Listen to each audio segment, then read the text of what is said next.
again, fans, to the glorious nation of Rudy Land, a place unknown by science and logic. Today, we deep dive into the hellish and unfettered world of television. Fargo, Season 4, Episode 1. Welcome to the alternate economy. So, first impressions, it's Fargo, so it's going to at least be entertaining. Some of my problems I had going in remain. How'd you feel about the first episode? It definitely exceeded my expectations because when I first saw the trailer, I think we talked about it. I was the spidey sense was tingling a little bit. I was like, I don't really know how I'm gonna feel about this. I was a little nervous. I was a little lukewarm on the last season. I mean, the creator of the show, Noah, can't remember. Hawley. Noah Hawley. He's a good writer. He's definitely one of the best writers working in television. I'm a big fan of just anthology in general because I don't watch a lot of TV. I tend to focus just on movies, and that's the nice thing about these anthologies is it's just a long movie, really. It's just one season. It's not, you have to catch up on 7 seasons of something. Yeah. Sometimes there's nods to previous seasons, but it's always really pretty much its own story. Yes. I will say that I definitely did enjoy it. I do have problems. I'm definitely impressed. I was worried about Chris Rock, but I think he cares a lot about acting in this show because I did hear him recently talk that these are like the best scripts he's ever gotten, which would be kind of obvious if you've ever seen Chris Rock movies. I've only seen the one where it's a remake of something. The guy dies, but he wasn't supposed to die, so they give him a new body, but it's an old white man. Down to Earth. There you go. Yeah. I think the cast is good. There's definitely some new people I was impressed with. The cinematography in this show is fucking gorgeous. I mean, this show, they spent money. I mean, they spent money. It's so far above what television usually is. It's very cinematic. Oh my God. Yeah, it looks beautiful. Just even all the costumes that people wear, they're just bright colors. It's 1950. And just the cars, and a lot of times with period pieces, because the show's set in 50 this season, a lot of times it can look real fake. It's like, okay, this kind of looks like a high school play for other shows, but this is really well filmed. It's impossible to ignore that. It's striking right off the bat. Absolutely. So let's review the first 3 seasons. We've both seen them, right? Yep. My problem is the show started out incredibly great, and each progressive season has been, while not markedly worse, has certainly been not as good as that first season. Yeah, I would definitely agree with that. I think the first season, for me, is the best one, I think easily. I know there's some people who disagree and think season 2 is better.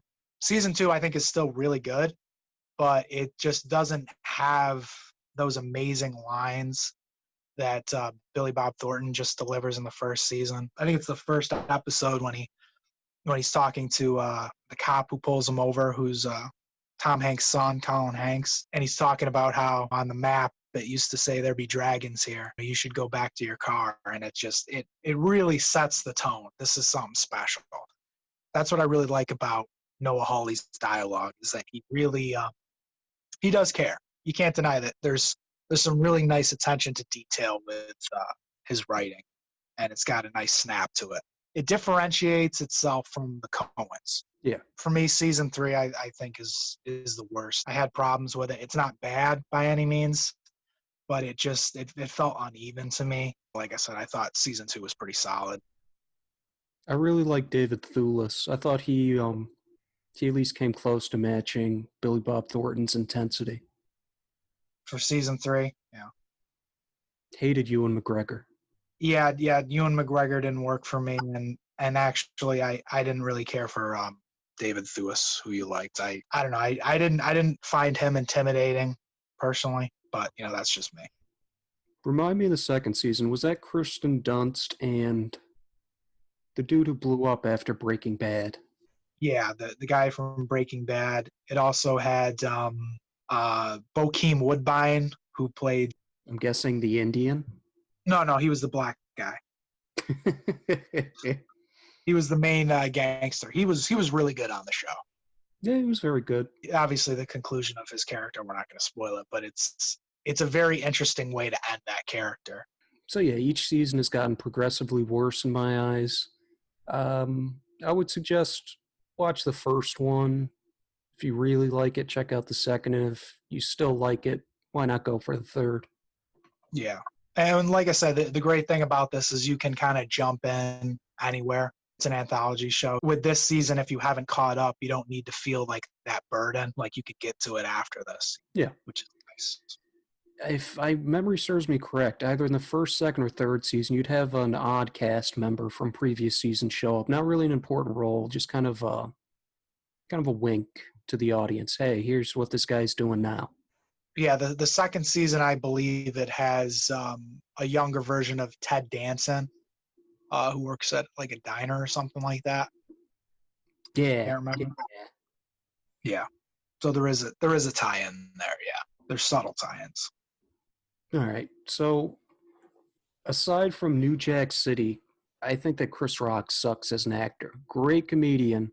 Right. He's just, I can't look past it's Chris Rock. I don't know if that's me or if he's really is a bad actor, but I couldn't get that out of my head. So he bothered you in this. I mean, I got over it, but yeah, I would think about it every so often, especially with the massive commercial breaks. Right. So what I would say is that I really like his look in the movie, and that helps things. He's got the mustache. He's got the gray showing. He's got the zoot suit. Yeah, I love that blue suit. That's a just great kind of coat, the blue coat that he wears. And I think he's trying hard not to do his act. Yeah, he's trying not to do the high-pitched voice, and so he is kind of battling keeping his voice lower. I'm enjoying what he's doing. I really am. He's obviously not a great actor. He's an amazing stand-up, but I'm liking what I'm seeing. He's doing good enough. Yeah, I'm not bothered by it, and I'm really enjoying seeing him in this type of role because he's never really done this before in his career. Yeah. And I like when people get to go out of their comfort zone or get offered something different. I hated the tri-column transitions. I found that very annoying. During the prologue at the beginning of the episode? All throughout the first and second episode, they had them. Yeah. It was like comic book style transitions. I don't know what I'm trying to say. No, I know what you're saying. There's like, it's not split screen, but it's like tri-screen or so whatever the term is. I actually liked that. I did. I'll be honest. I noticed it in the second episode, which we'll get to later on, but I really like how this is shot. Just the camera work, even the blood in this movie, the show. It's Fargo. It's going to get violent.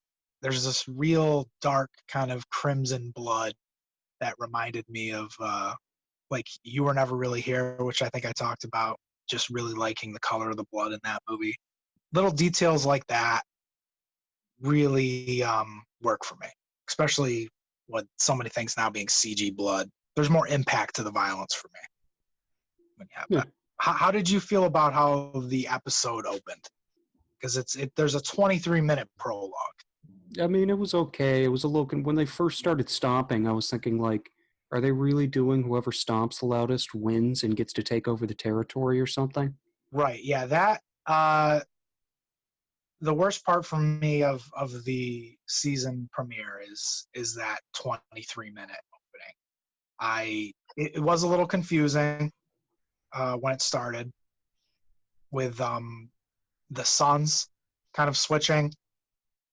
Yeah, I don't see what that accomplishes other than putting, a spy into your own organization. You know what I mean? Well, it's supposed to be like this gesture of good faith. Like, okay, I have your son, you have my son. That means there's going to be this truce of peace.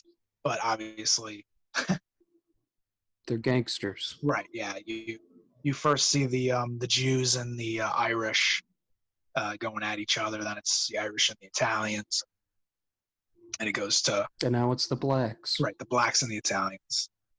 My biggest problem, this is not going to be a shocker, I've brought it up many times, the narration. The narration by this young 16-year-old black girl. It felt very pandering to me. I'm not going to be honest. It felt a little SJW. This season specifically is going to be about race, and that's fine. But there's a certain way Noah has written the dialogue for this girl, which makes it very obnoxious. She's incredibly condescending. Yes, she's very condescending, and I think, especially in the first episode later on, there is much more subtle ways that they tackle race. Because I mean, listen, the Italians and the blacks not getting along, especially in New York City and stuff like that, that's not new. So you can tell that story easily. It's very overt in your face. Maybe that was the point with the prologue, but it like you said, it comes across as condescending and noxious, and luckily that goes away. To some extent, they do the smart things like you said, like I see the signs. I know I ain't welcome to eat in that restaurant or something like that. Right. They'll I can deal with that. Just remind me what the time and place is. You don't have to hit me with a sledgehammer. right. Yeah, and that's what the beginning is. It's really it felt pointless. It was distracting to me. Repetitive. Yeah, because you're trying to figure out, okay, what's going on between these kind of crime families, and then you're getting this voiceover, and this 16-year-old girl, she's at an all-black school. The teachers are all white. She's getting beaten because she's doing math problems and better than the teacher or whatever, and she knows multiple languages, and it's just like that didn't work for me. But then I thought it got really good after that for me. I'm inclined to agree with you. Yeah. I'm still, at least as of now, I'm still of the mind that the first season and the second season are better than this is going to be, but time waits for no man. Right. I mean, we're really early on here. So for me right now, right off the bat, even just based off the first episode, I'm like, okay, this is better than season 3 for me. And I could definitely see if this goes in the direction that I think it's going to go. I think it'll probably surpass season 2 for me, but we'll see. So I'll take that as a recommendation for this, at least first episode. Oh yeah, absolutely. This is definitely a big recommendation for me. I really hope people watch this. When people talk about golden age of television and stuff, and this is leaps and bounds better than a lot of the shit that's out there. There's a lot of CW shit and network TV shit that's just unwatchable to me personally. You don't need to feel burdened by it. It's only going to be 10 episodes. It's a contained story. There's going to be closure. I'm inclined to agree with you, not as wholeheartedly. So I guess we can get into details regarding the first episode. The one big thing that stood out to me was the private hospital. It serves as a reminder, no matter how much cash you have, the next cast up will still look down on you. The administrator's name, for God's sakes, is Dr. Harvard. Yeah. And then the bank scene for the black guys. Yeah. Well, that's the thing, is that this a lot of the themes in this, it isn't the subtlest. So that's why when something's extremely in your face, it does take you back a little bit. But yeah, I really loved that scene when they obviously we're in spoilers, when they take the mob boss father in there, and they're just like, no, we don't want your kind here. We don't want your Dagos. To me, that's kind of like, okay, that brings you into the world of the season better than narration. That was better to me. And like you say, they got all this money. They're going to give it to the guy. They don't want it. It doesn't matter. They're prejudiced. I was a little annoyed that they pulled the last King of Scotland on us. And then somehow he also miraculously gets hit in the neck with a BB gun. That very same moment. Oh, okay. So when you think he's like having a heart attack and really he's just got a bunch of gas built up. Yeah, because I can't remember the Forrest Whitaker movie. Yeah. Yeah, I can't really remember. It's basically the same thing. He thinks that he's having a heart attack or something, and then, what's his name? James McAvoy just puts he just pulls a 2x4 against his stomach and he just rips ass. Yeah, that didn't work for me. I'll be honest. I'm not a big fart joke guy. Even though I like bottom of the barrel humor, it felt unnecessary to me. I didn't find it very funny. I feel like this show is just smarter than that. You know what I mean? Yeah, absolutely. Yeah. But I did like how he did get shot in the neck by the kids. I thought that was kind of a nice touch of a fake out kind of, because you think, Oh, he's going to be just fine. yeah. And at first you're thinking, okay, there's two black guys by the school crossing. Do they have guns on them? Is there going to be a shootout here? And so I do like kind of the fake out and multiple things happening. I like playing with the expectations. So that's where kind of the show is nice. But yeah, the fart was very strange. And I guess since we're talking about the Italian mob boss getting shot in the neck, when his son Jason Schwartzman basically tells the nurse to kill him, that's pretty much foreshadowed multiple times, because he says that he spent 3 years with the Irish and he resents his dad for that. And also, before his dad gets shot, he says, I'm the boss. This is my world. This is my crew. And then he apologizes to his father. So we're definitely seeing that there's a power struggle going on in the family. Are you positive he told her to kill him? Because I was going to ask you that myself. Yeah. Until I realized she's the nurse murderer type, nurse serial killer type. Yeah, he says to her, I want you to take care of my father. And then she says, I'll take care of him until the Lord comes or whatever. And it felt very much to me like he was saying, take him out. Maybe I am wrong, because obviously we've learned more about her character in the second episode. And also I was thinking that, okay, maybe, well, it's tough to say because they did want to take him to a different hospital first. Yeah, so I am a little confused on that. But that conversation felt clearly, especially when he's smoking the cigarette, like he's giving his dad a death sentence to me. I don't know. How did you feel about it? At first, that's what I thought. I'm like, wait, did I just not hear him tell her to do that or ask her to do that? Or did maybe, because they're showing, and again, one of those split screen panels, they're showing her and Chris Rock. So I'm like, okay, did he get to her somehow? But then, like you said, in the next episode, we learned something about her. Right. I did like that scene with Jason Schwartzman, because I do like Jason Schwartzman. Schwartzman, can't really pronounce it. He's been good in some Wes Anderson movies, and I do like him. Anti-Semite. But I love the line that he gives to the nurse when he's like, you got any Benny's Zoomers chicken powder? And I was like, wait, what? I've never heard Coke called chicken What the powder. fuck is chicken powder? Right. Is that what it was? Some blow? Yeah, it was some blow, because at the time in hospitals, they would use cocaine, just straight up pure cocaine for patients and stuff. Yeah. And they would, Yeah. and then they did go to heroin and things like that. Was this just me, or did the parental advisory come up like after half the commercials? Like it'd be commercials, then the parental advisory. Well, I'm a high snob person. I have Hulu with no ads, so. Son of a bitch. What I have to say about that is it's either laziness or overzealous pandering. Right, because I'll tell you, watching the show without ads is amazing. It's like, it really, oh my god, I feel bad that you watched this with ads. That sucks. Oh, trust me, I know all about ad-free television. legally. How do you feel about the actors, or is there any certain actors you wanted to bring up at all in the first episode? No, I mean they all were at least, if not good, serviceable. I mean, like I said, I forgot quickly that Chris Rock isn't the greatest actor, and Right. other than that, everybody else did fine, I think. I kind of like the Italian, like, right-hand man. I don't know if it's just his accent or his voice, but I liked him. The one with that maroon coat? Yeah. Yeah, he's fucking great. I've never seen him before. He's really got something to him. Like, he has a very cinematic look to him. He reminds me of like older actors back in the day, like Lee Marvin, that play kind of the goons and stuff.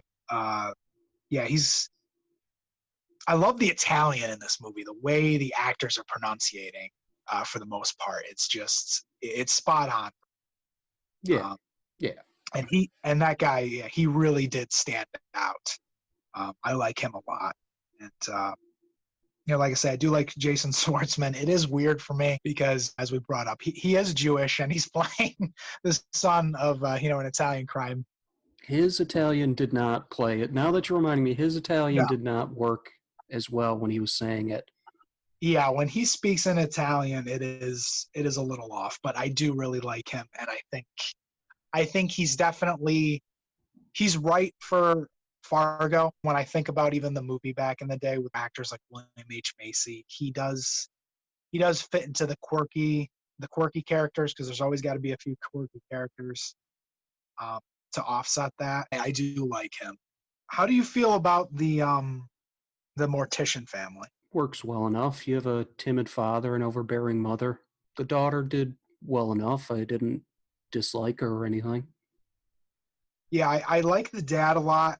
I like the way his performance just kind of. I'm going to bring up somebody you don't like. He's got a little Jimmy Stewart to him. I felt like, obviously not the overbearing voice, but he's got that kind of hunched over, kind of calm talk demeanor to him. I think it is interesting because I didn't look this up, but because her father's white, um, and there was a movie made recently about the first interracial marriage in the United States, and I'm not sure if it was legal at that time in 1950 for a white man and a black woman to be married. I would doubt it, especially in Missouri. Yeah, yeah. So I forgot to look that up beforehand because there was a landmark case and they made a movie about it um, a few years back. Oddly enough, the first credit card was invented in 1950. Oh, really? So that does tie into the because I didn't look that up. That was another thing. I believe it was the Diners Club was the first official credit card. They had other things that were basically the same, but the official first credit card was the Diners Club card. Okay, yeah, that wasn't the first episode, right? When him and Doctor Senator go into the bank Yes. and try to pitch. Yeah, I really like the right hand man of Chris Rock, the guy who plays Doctor Senator. He's really got something to Yeah, he's very charismatic. him. Yeah. How did you feel about at the beginning of the show when they put all the names on each character? Kind of time slows down. I thought all the black people's names were incredibly dumb. Oh, Dr. Senator. What right. was Chris Rock's name? It was like Len something. Yeah, I'm not familiar with all the names, but I did like how that showed up on all the actors. Like I mean, how it's a nice way to introduce everybody, but unless you have them doing things that interest you, you're going to just forget their names in 20 seconds, anyways. right. I did want to bring up another thing because we were talking about foreshadowing earlier. Because the show it's dealing with race, it's dealing with debt, money, power struggles. But the thing I noticed is, did you notice the name of what the mortuary is called? I did, but I forgot it. Tell me again. It's something like Lord's Hand or something, maybe? It's called King of Tears. Yeah. So yeah, that kind of sets the stage of how things are gonna go. I mean, obviously, shit always goes bad with Fargo. There's gonna be a lot of crazy things that happen and unexpected things, but not the subtlest name for a mortuary. Well, they only show it like once, but it is right at the center of the screen, basically, so it's not like you're not going to notice it. Yeah, it's like the final shot of the episode. Here's how I believe the series ends. Nurse kills little black girl. Guaranteed. Yeah, I see what you're saying. They're obviously so you want to go into kind of where we think the season's gonna go? That'd be a nice way to wrap things up, I suppose. Okay. Yeah, I could see her dying. I'm not entirely sure about it because of how the show opens and her talking about the history of these kind of. Race relations. Yeah, I don't know if they're really going to kill her. I definitely think something's probably going to happen to her dad because in this episode, oh no, I think that's the second episode when we learn about that, so I'll save that. Things are definitely going to go very wrong. Like that's, there's a lot of shit, unintentional deaths. I think a lot of things are going to happen. Yes. And obviously the nurse. The nurse is going to be heavily involved. That's these shows they're laying little kind of nuggets for you that are all going to pay off later on. That's what I really like about Noah, is that with the first episode, usually the first couple episodes, they're gonna show you all these different characters, different little things about them. Their motivations. Yeah, and just subtle little things that are going to pay off later on. And so that's what I really get excited about with this show. It's like, okay, how is this certain thing going to be really important later on? That's just testament to kind of his writing and stuff. So. Okay. So, I mean, there's nothing else really on worth watching, I guess. Check out first episode of Fargo season 4.